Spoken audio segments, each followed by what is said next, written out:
To the families of those who have lost their lives at the hands of law enforcement, everyone in this room mourns with you. But today we will offer more than just sympathy. Today we are proposing meaningful change. Thoughts and prayers are not enough. Pledges to study the problem are not enough. Half measures are not enough.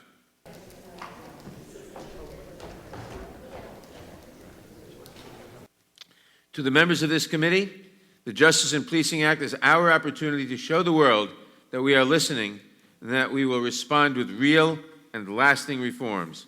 We must not let this moment slip away. If we find ourselves here again, listening to the heartbreaking testimony of another grieving family member, wondering why we did not act when we had the chance, it will be a stain on our legacy. We must not let that happen. I urge all of my colleagues to support this vital legislation.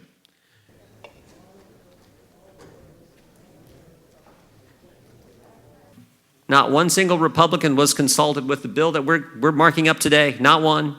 You guys introduced it, didn't talk with us. So I hope today that you will embrace our thoughtful amendments that we plan to offer, amendments that are consistent with the Constitution, consistent with the rule of law, consistent with those 4 principles, and consistent with Mr. Floyd's words that life is precious.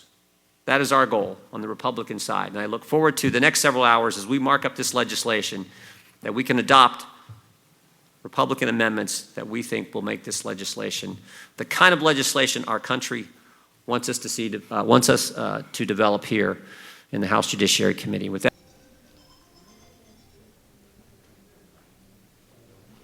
at a crossroads now. For the first time, I believe America is finally beginning to question, to learn, and to understand the hard truths that surround policing in our country.